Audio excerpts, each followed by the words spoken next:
Item 6A, GSD Financial Series number 4, Viera CESA 1 Equalization Aid. So, thank you for coming tonight. I only read the material once. My head was kind of spinning. The best way I can put it is, everyone jokes about a postcard from the federal government, to do your taxes. But what we get is what we really get, with deductions and, 1,000 pages of stuff. Well, this isn't a postcard. This is 1,000 pages of stuff here in just a few pages. So that's why I think I'm valid in saying my head is spinning after reading this. So anyway, thank you for coming and trying to make sense of I'm sure you're going to do a great job, but your work is cut out for you, because it's not a postcard that says, how much did you make? Send in 10%. It's about a little bit longer than that. If only all of school finance was that easy, right? I mean, a lot of this stuff isn't new. I've been looking at it for a long time, but it's still crazy. It's just crazy what is all going on. And some of this stuff, I'm kind of wondering, well, what's the point in that? So I think I know there's a question thing at the end, but I think we're okay answering questions, at any given slide. Yep, absolutely. You're good with that. Okay. Thank you. Yeah. Okay, it's all yours. Awesome. Well, excited to be back here. And I think equalization aid, if you didn't find revenue limit, just absolutely equalization aid might do it for you. Oh, yeah. But in all reality, when we think back to the revenue limit presentation last month and trying to walk through that and I'll say the same thing as this presentation, there's just so much information that you could put out there. And it's just finding that balance of trying to explain it, but also trying to stay out of the weeds, because when you get in the weeds, you can't get out. So I'm hopeful that as we walk through, this will give you a in the weeds a little bit, but trying to stay a little bit more high level and just really trying to understand that the foundation and how the formula works. And I sprinkled in some Germantown specific examples too. Just a reminder, this is our third presentation of 5, kind of to Michael, what you said about how you've been doing this for a while, and there's still question marks. And I think that's why doing something like this is really important, because there's community members that are hearing it for the first time. And so just being able to get out there and be transparent and talk school finances is really important, especially now as we think about everything going on at the state level. So where have we come, or where have we been? So we started out with talking about WOOFR, and WOOFR really focuses on where our funds live, where our money lives, and how we're using those funds. Revenue limits talks about and focuses on how big the funding pie is, right? Last month we talked about that pie analogy. And then equalization aid, which we'll talk about tonight, really is determining and having the conversation is paying for that revenue limit pie. So we're looking at state versus local property tax. You guys passed the test last month. You caught the if that was in there, right? Yeah, I could find it. But seriously, though, the fact that you were that you followed along in that presentation and got to the end and realized that you were able to pull out that calculation really speaks volumes that you guys followed along with it and understood the calculation. So I did send a completely updated presentation of revenue limits with this in there, but still pulled this in here too, because I think it's very relevant to what we're talking about tonight. So just a reminder, revenue limit if you focus on that pie analogy. So the revenue limit is defining the size of the pie, so that crust, and then the 2 fillings within it are made up of taxes, which for Germantown's example is made up of 63% taxes, and then aids, which is about 37%. Oh, go ahead. So here's the question, or the assignment for Brittany, Chris, maybe you also. The question is same as last time. We've heard that MEC1 is a 1/3 tax, 2/3 state aid. And I suspect properties might be a little higher in value in MEC1 because their school taxes are lower. So you can afford more house when the school taxes are lower. So the question is, and you don't have to answer tonight, but the thought is, I couldn't quite pull it out of reading the documents. I would have had to read it a few more times. What has to change in Germantown to get us into the 1/3 taxes, 2/3 state, if indeed MEC1 is in that category? because I feel like somehow Mequon is cheating the system. I don't know if that's true or not, but we've heard Mequon is a 1/3 their property taxes and 2/3 from the state. And if there are more affluent people and higher dollar homes in Mequon, why is that? And why is Germantown getting scalped? Then, might be the answer. So can we determine first the premise, Mequon's a 1/3, 2/3, 1/3 property taxes, 2/3 state aid or whatever we're calling it, then what do we need to do in Germantown to flip the numbers? Because we'd reduce our school taxes quite a bit if we could be in the same category. If indeed Mequon is in that category, this is what I've heard. These numbers have been given to us in the past by previous administrators, and I can't verify what the numbers are. I mean, maybe I can, but I don't know how to do it just yet. I'd have to learn I'd have to figure it out. But I think there's people here that are smarter than me that can see. I know what I'm good at, and I know what I'm not so good at. And this might be one of those things I could use some help. See, good engineers know when to ask for help. We can bring that information back Yeah, to I you, can. Mike. I can pull some Mequon data. I know so I was last in the district in 20. Well, what year is it? 26. So I left there in 24. And when I left, Mequon's pie was 97% taxes, 3% state aid. So that was completely opposite of Opposite what of I what you're just said. saying. Yeah. And that's fine if I'm wrong and I've repeated stuff that others have told this board in the past and it's wrong, that's fine. That's perfectly okay. But I I think, I have thick skin. I'm used to being wrong yeah. about all kinds of things. And I think that, I mean, it's not bad to look at Mequon's data and understand how Germantown compares, especially since they're one of your neighbors. So I'm happy to help dig into that with you. That would be great. Thank you. Okay, so transitioning now to equalization aids. When you think about equalization aid, really the fundamental purpose of equalization aid, the formula is to really level the playing field across districts. So it's meant to and created in a way that it's providing greater support to districts that are viewed from the state as having more of an inability to pay. So they have lower property wealth in comparison to another district. So it really, really looks to ensure that there is that reasonable tax burden across the state. So that is why it is in place. Yep, go ahead. Is this the same area where when the city of Milwaukee public schools weren't filling out their paperwork properly, Yes. that they were kind of screwing all the other districts in the state? Yep. That And seems unfair. That seems unfair to me. yeah. It's in the same, well, hopefully Mequon doesn't equate to Milwaukee in this case, but this isn't good. Bad data in to the state means, bad data out. Yeah, and the reason that, and so I can tell you Milwaukee is not the only district that is late on their reporting from time to time. No district that I know of is as late as them. And the reason that MPS matters so much is because they are so large, and it speaks to the second point on here is that equalization aid is one pot of money split across all of the districts, and it's based on the district value, their membership. So with MPS having a high membership count, they get a lot more state aid. So when that amount of money is missing from the calculation, yes, it does cause issues, and we've seen adjustments having to take place after the fact once it's recalculated. So that is an issue for districts. I would say probably the most important thing on this side, and if you would only take away one thing from tonight, which is maybe possible, but I think the most important thing to understand about equalization aid is it has an inverse relationship with property tax revenue. So when you see in the news or headlines that say that the state budget or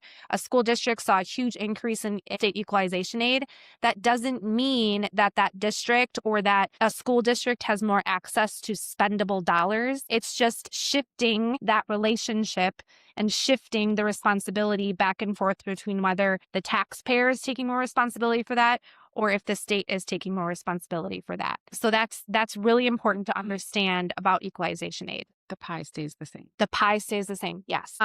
And then depending on a district's value per member, you'll see some districts' aid will increase by increasing their expenses, but then you'll see some districts where their aid doesn't decrease by increased expenditures. And we'll walk through some of the different reasonings as to why aid fluctuates. And then just to note here, there are 3 runs of equalization aid that are done each year. So when we talk about districts submitting, there's 3 different times that the Department of Public Instruction is giving districts their estimated or their aid amount. So July 1 is the initial aid estimate. They do another run on October 15th. And that's usually what districts will use to bring to a board meeting to certify their aid and certify their property values and tax levy. And then they usually have one final run in there because under state statute, districts have to approve their levy on or before November 1. So what drives equalization aid? Aid is not something that is applied for. We're not going out and asking for, hey, can we have $15 million in equalization aid? It is a calculation driven by, there's district factors and always focusing on the prior year and then state factors. So at the district level, we're looking at shared cost, equalized property value, and our membership. On the state side, we are looking at cost ceilings and guaranteed valuations per member. And I'll walk through what those mean in a minute. So let's start with our district factors. And the first thing is shared costs. So a shared cost, it defines the portion of your district spending that has to be funded by either local property tax or by equalization aid. Again, sharing the cost of your district. So it represents the financial responsibility that's shared between the state and the local taxpayer. Again, it has that inverse relationship. So why does shared cost matter so much? Shared cost really is the entire starting point of determining how much aid your district is eligible for. It is only looking at 3 very specific funds. It's looking at your Fund 10, your Fund 38, and Fund 39, and again, all from the prior year. And because it's based off of the prior year, the shared cost is a really good reflection of how you are actually operating as a district. What are your true costs as a district? So when we talk about how we determine shared costs, there's a few steps. So the first step is we have to determine what our deductible receipts are. And we do that for both our general fund and we do that for our debt service funds. So part of that, figuring out our deductible receipts, that's part of step 2 and step 3. So we have to come up with a general fund net cost, and then we have to come up with a debt service funds net cost. And then lastly, once we have that information, we can determine what our shared cost actually is. So these are snippets from your actual. So on October 15th, for that second aid run, each district gets a published equalization aid formula worksheet. And this is a portion of that. You can see, so we're starting with Part B. There is a Part A. We'll come back to that in a minute. But Part B, and the other thing I would point out on here too, is you'll see that in parentheses, it says Auditor AC Report. So all of the information and numbers that are being populated into this are being pulled from the report that your auditor is required to file with DPI. So these are audited actual numbers from the prior year. So the first step, this is we have to calculate our deductible receipts. So deductible receipts are going to be things like your federal aids, student fees. If you have any gifts or donations that happen to be sitting in Fund 10, we're taking out the property tax and general state aid numbers so we can determine what those deductible receipts are. So what is the balance in being made up of your federal aids, some categorical aids, fees, gifts, donations, things of that nature. So your deductible receipts for 24-25 are just over $7.1 million. And so we take that deductible receipt number and we carry it down because now step 2 is we need to determine the net cost of our general fund. So you can see we are starting with total general fund expenditures of about just over $50.6 million. There's a small refunded prior year revenue in there. So your gross cost general fund is 50.681. So just that small difference of 3,300. So then once you take out those deductible receipts, your net cost of your general fund is that $43,564,388. So the next step is to carry that forward. So you have your net general fund cost number, that 43.5 million. You now have to take off your net cost of your debt service fund. So same thing, it calculated out the deductible receipts and just a small portion in the debt service fund of $228,000. So once you do the math following that, you come up with a net cost to your debt service fund of almost 2.3 million. So if you add together your net cost general fund, your net cost debt service fund, you end up with your shared costs for equalization aid at $45,862,000. So the next district level factor that we have to consider is property values. And so property values matter because equalization aid is a wealth-based formula, right? It's the state viewing your ability to pay in relation to other districts. So it's not based just on spending alone, and it's distributed based on the state's view of your ability to pay. I mentioned in our last presentation that the importance of understanding the difference between assessed versus equalized valuation. So assessed valuation and equalized valuation are two things that get talked about very frequently, but important to note that districts, when they're doing their calculation, are talking about property values in the form of equalized value, not assessed value. And assessment value is the value that a city, village, municipal assessor places on an individual's property that determines what portion of the local property tax levy is covered by a property. And assessed value is the value a local assessor places on any type of taxable property.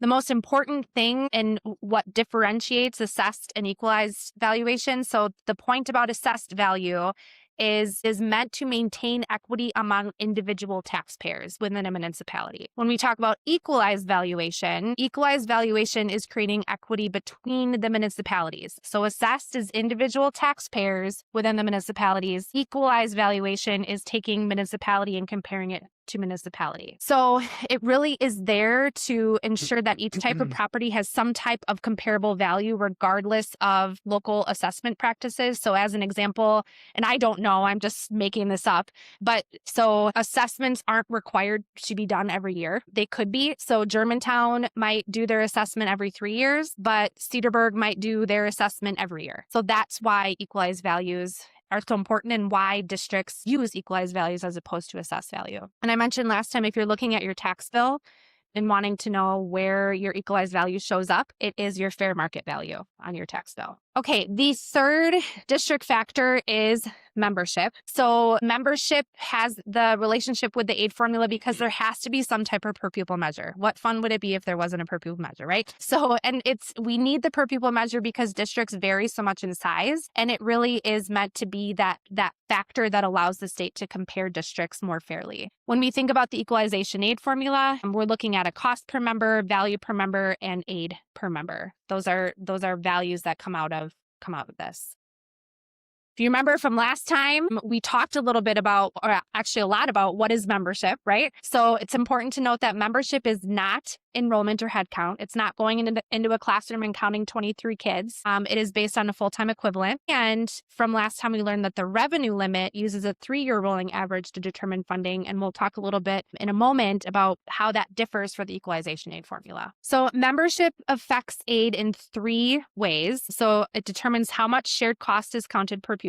It determines how much property value exists per pupil. And then it affects tier ceilings, which are set per member. And I'm going to define that in a moment. So revenue limit membership versus aid membership. They can't just make it easy, and we can't use the same calculation for everything, right? So last time we talked about how the revenue limit membership focuses on that 3-year rolling average. When they take summer school into consideration in the revenue limit formula, they're only counting 40% of summer school FTE, and it does not include any FTE for students attending through a voucher program.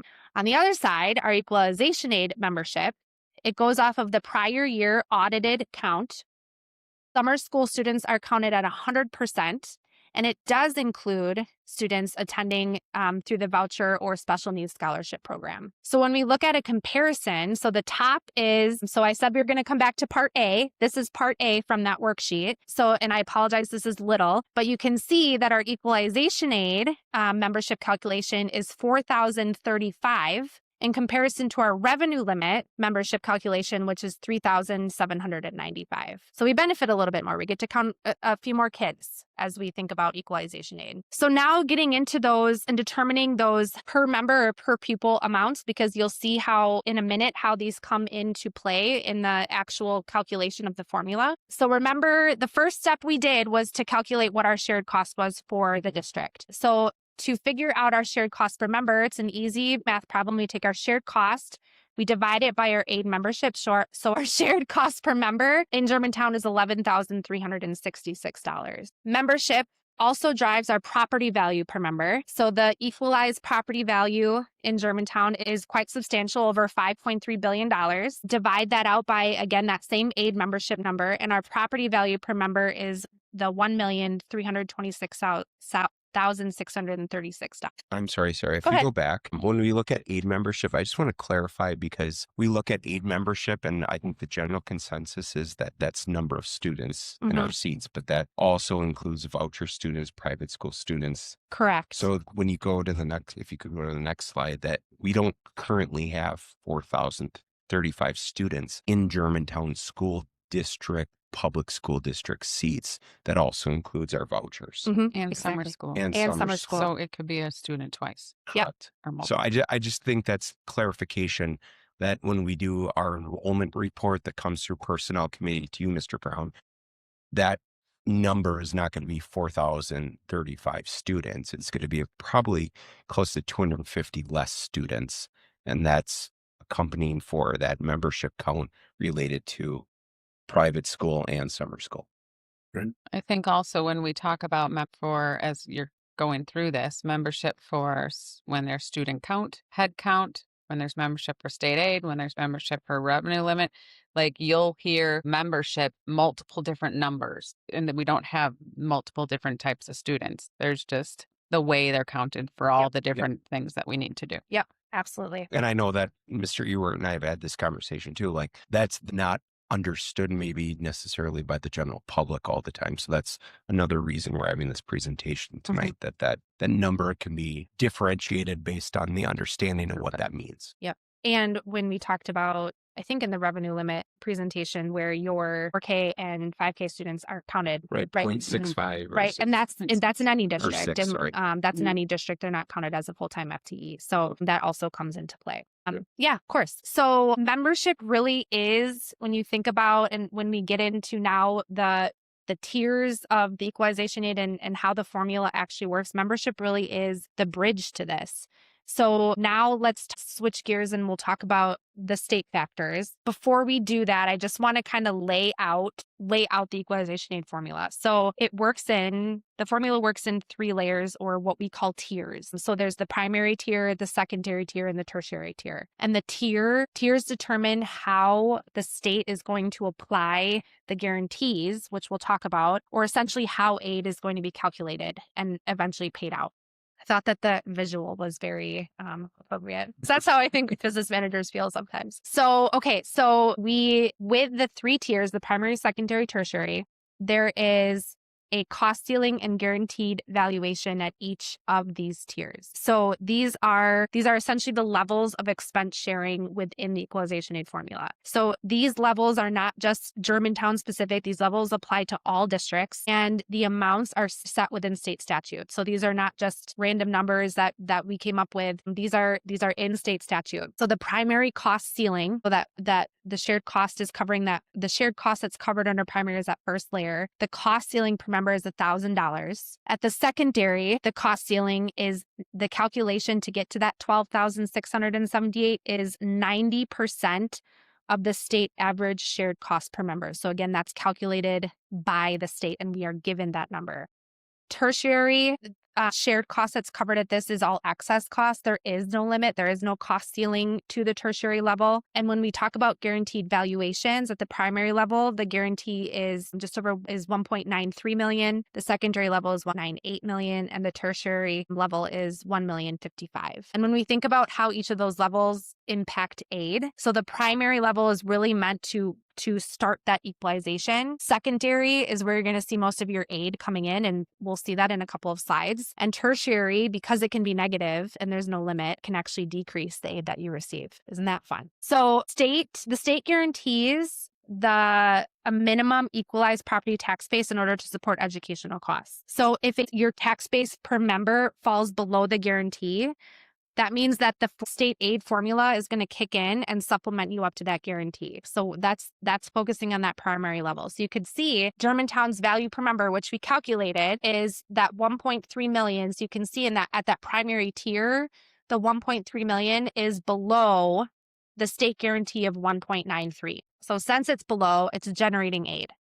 When we look at the secondary and tertiary levels, those two use a combination of the cost per member and the guarantee to determine where you fall. And I'll walk you through on the next slide the calculation of the secondary guarantee. But before I do that, so at the secondary level, if you fall below the guarantee, you're generating positive aid. So you can see in this case, Germantown is. And then at the tertiary level, if you're above the guarantee, you would generate negative aid if a cost existed in this tier. So it's not guaranteed that you would generate negative aid, but you could. Okay, so this is the Germantown for 25-26, the calculation of primary, secondary, and tertiary. So as we look at the district shared cost per pupil, so we can see we'll start with the primary level, we have that $1,000. And that goes back to, so when we talk about this, that cost ceiling per member, that first $1,000, we have the district value per pupil that carries across the primary, secondary, and tertiary level.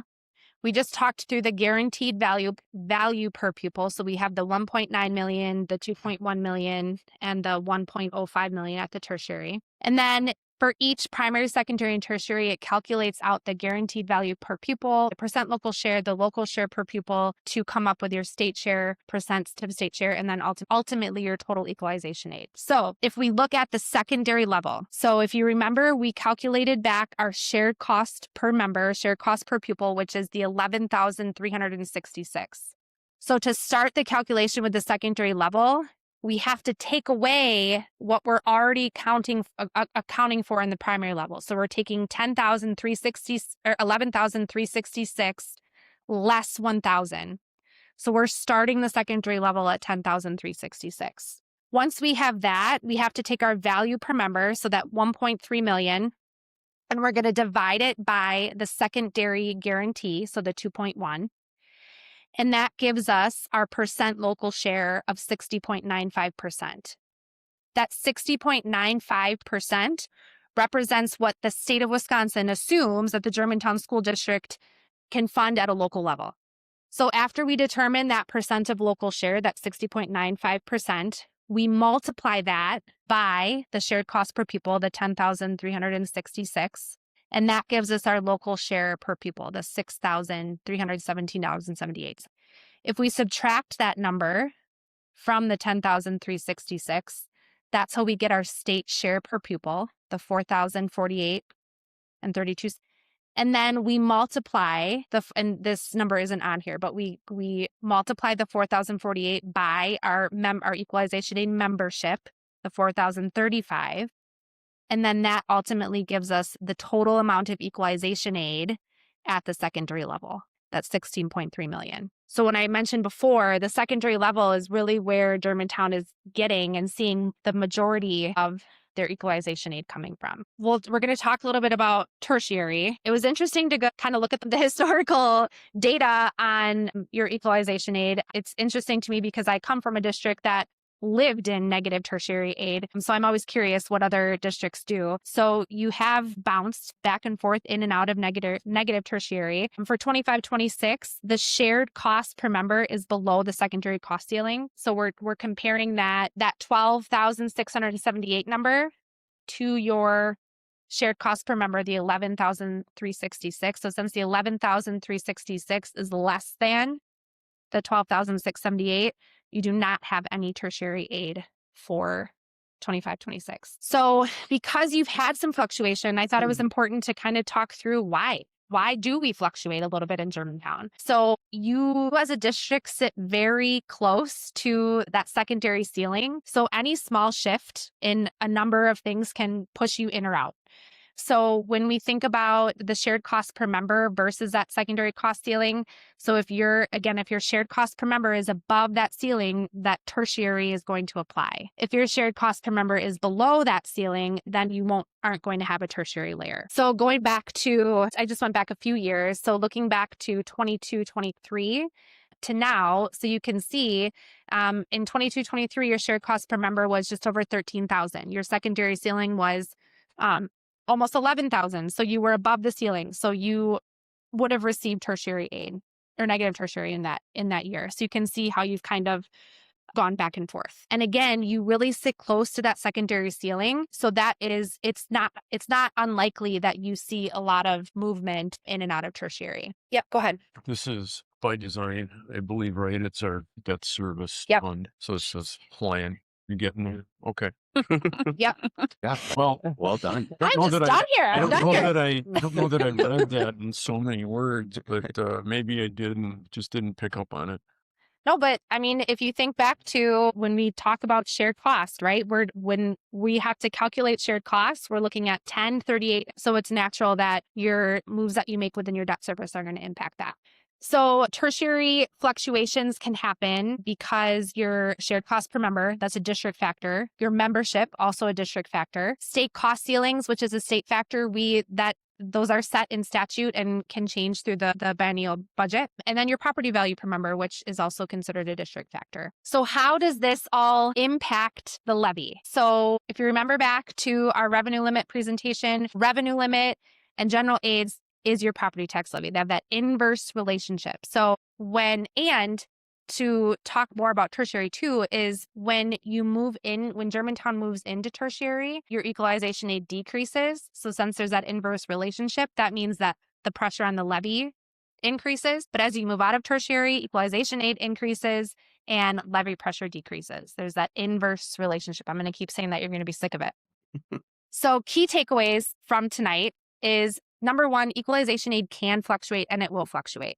And the levy impact is and can shift even if your spending is really stable. And you see that with the impact of, right, that Fund 38 and Fund 39, the decisions that you make around debt. And we've talked about this in every presentation so far, but this is, again, why the importance of multi-year planning, being able to forecast out some of these changes and so you're not blindsided by it, because especially when you're talking about equalization aid, that does impact your taxpayers. And again, equalization aid doesn't determine how much we spend or increase spending. It just simply determines who's responsible for paying. So with that, I will take any questions. Yeah, go ahead.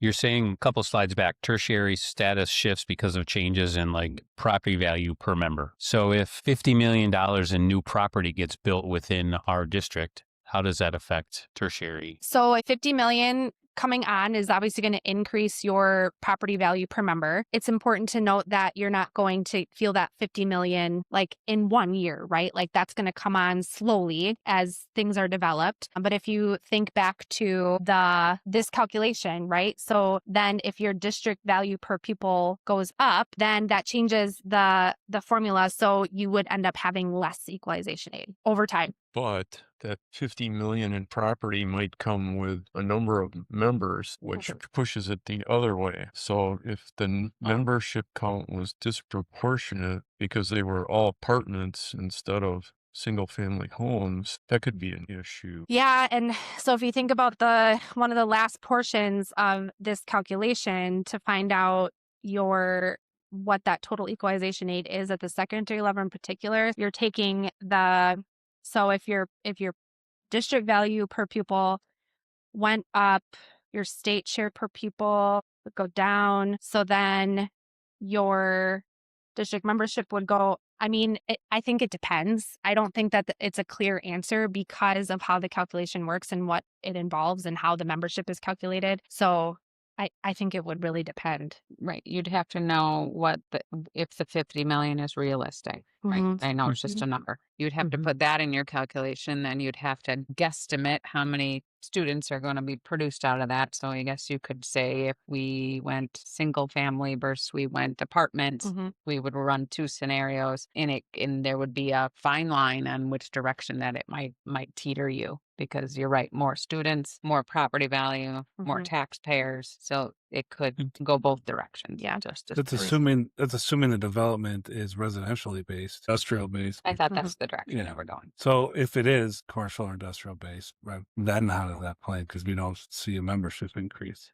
Correct. So if nobody would move here to work at the places that just became, then you would have more ability to pay and less state aid. Property taxes would go up, but property taxes would then be split over a larger amount of people paying property taxes. So yes, equalization aid would go down in that scenario. So the local piece of the pie would get bigger, but you'd have more properties to spread out that Possibly, tax. yes. So you could still see a reduction in mill rate You could see a reduction in mill rate if it was enough. if it was properties enough helps. to sustain the reduction in state aid. And I know we generally talk about development takes time, right, to come on board. What if it's a expiring TID that equalization comes all on board at once? Yeah, and that's where the multi-year planning really comes in as an important factor too, because like we talked about last time, when a TID expires, it doesn't come on that year it expires. It usually hits over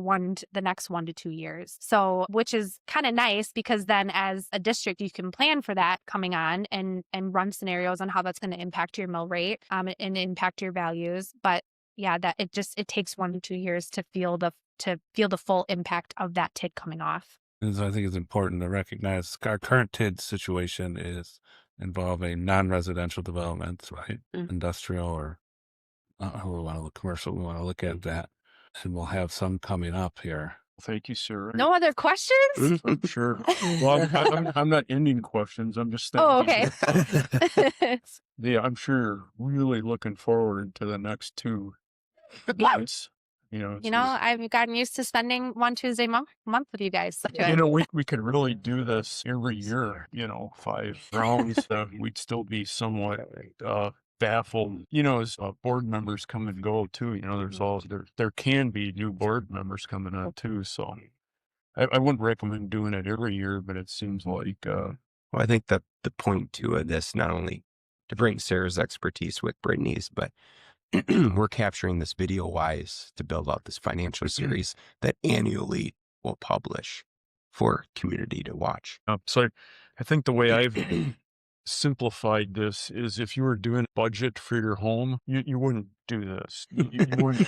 I mean, if you really wanted to, I guess. Yeah, you wouldn't do it like the state and the school districts are kind of forced into by the state. You just wouldn't do this. And I think it relates well to state and federal income taxes too, deductions and forms and lines to fill out. This is really government stuff, kind of how it works. Yeah, and I will share too that so at the state education convention every year, I help do the school finance puzzle presentation, and that's geared towards board members. And every year we have a handful of new board members, and it's interesting to see how they come in with one perspective and leave with another.